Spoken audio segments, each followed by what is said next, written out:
Senior tools, you are most welcome in today's lesson, our fifth lesson, where we are going to talk about transport of materials.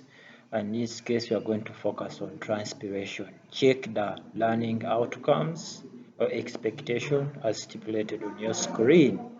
Transpiration, here we are talking about a process by which water is lost from a plant in form of water vapor. Plants can lose water in form of liquid, and that is guttation. But if a plant, mainly the plant shoot, is losing water in form of water vapor, then this is what we call transpiration. Transpiration is a purely physical process. When you look at the internal structure of a leaf, the cells within the leaf, the mesophyll cells, are losing water as a result of evaporation, and that water escapes from the leaf through the stomata in form of water vapor, and that is the process of transpiration. So it is purely physical process driven by sunlight energy. Then types of transpiration. We have cuticular transpiration if it occurs at the cuticle or surface of the leaf. Stomatotranspiration if it occurs through the stomata of the leaves. Lenticular transpiration if it occurs through the openings on the stem called lenticels. So those are the three types of transpiration. Experiment to demonstrate transpiration in a plant shoot, and a question can be, describe one experiment to demonstrate to show that a plant shoot transpires. Here we need a potted plant, then a transparent polythene bag, and then what we do, we cover the shoot of a potted plant using a transparent polythene bag and tie it around the stem. Therefore, you expose this potted plant to sunlight for 3 hours. Then after 3 hours, liquid droplets are observed on the inner surface of the polythene bag. And if these liquid droplets are tested using anhydrous with copper sulfate, which is white, it turns from white to blue, implying that they are droplets of water molecules. Or you can use cobalt chloride paper, which turns from blue to pink. Then to compare the rate of transpiration on both surfaces, you sandwich a leaf with two cobalt papers, one on the lower surface and another one on the upper surface, as shown on the diagram here. Then you compare the time at which the one which turns from blue to pink. The one on the lower surface turns from blue to pink faster than the upper surface, implying that the rate of transpiration is higher on the lower surface than upper surface, simply because on the lower surface, in most plants, they have many stomata on the lower surface. Then to measure the rate of transpiration, here we can use the potometer method, this instrument shown here. And in this potometer, it does not directly measure transpiration, but it directly measures the rate of water uptake. Therefore, we assume that the plant taken up by the water taken up by the plant is equal to the water lost from the plant. So it directly measures water uptake, but that is an assumption, to assume that water uptake is equal to the water loss. So in this experiment, when we arrange our setup as shown here, we are going to see the air bubbles.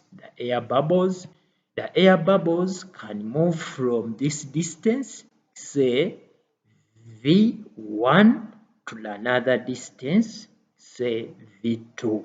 Therefore, you record the time taken for air bubble to move from distance V1 to distance V2. Then the rate here can be a V2 minus V1 over the time taken for that distance. That is the rate of water uptake when we are using a pottometer. Then we can use a weighing method whereby we get a plant, potted plant or a plant shoot, and then we add a layer of oil here to prevent evaporation of water from the soil, from evaporation of water from the test tube.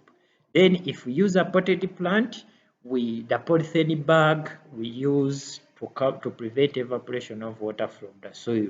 Then expose the setup to sunlight for 3 hours. Then you see a difference or a difference in loss in terms of mass, and that is equal to the amount of water lost from the plant. That is when we are using a weighing method.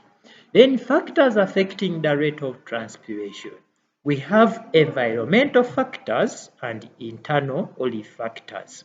Environmental factors include temperature, humidity, that's the amount of water vapor, air movement, where we have still air and wind, or light intensity. If you are to go, then internal factor, we have the plant structure. As we shall see, we have uh, the leaf anatomy, shape, nature, and texture of the leaf. Stomata aperture, that is the size of the stomata, and then the leaf surface area, which is the size of the leaf. We shall see all these factors in details. When you look at the air movement, the rate of transpiration is higher in moving air, that is wind, than in stagnant air, that is still air. This is because moving air blows away the water molecules around the surface of the leaves, creating a steep concentration gradient for faster diffusion and escaping of water molecules from the leaf to the surrounding environment.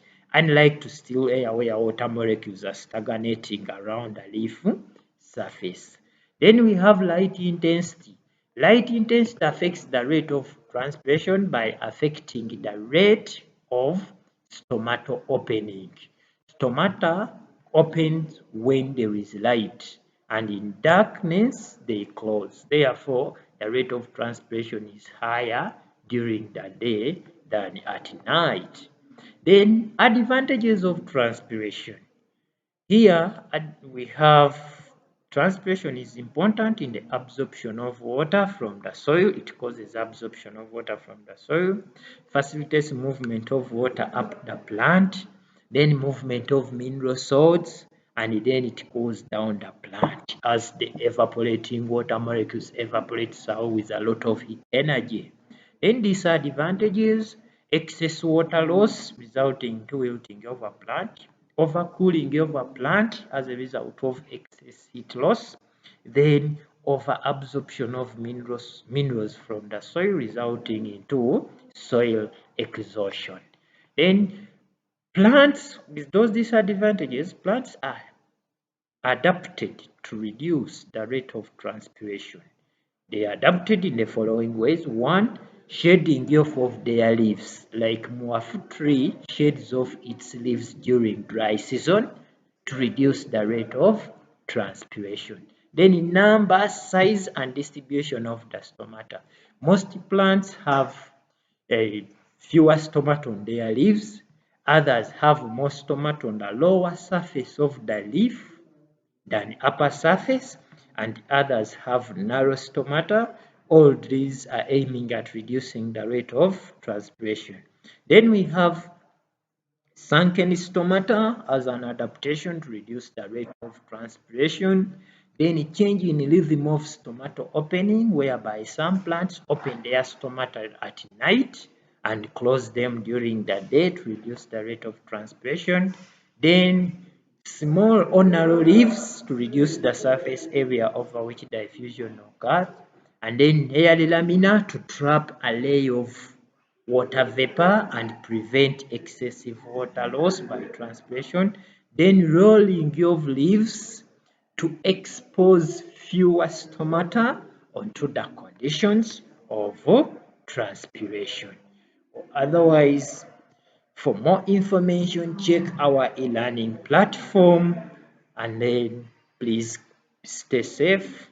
I wish you the best. Nice time. Thank you.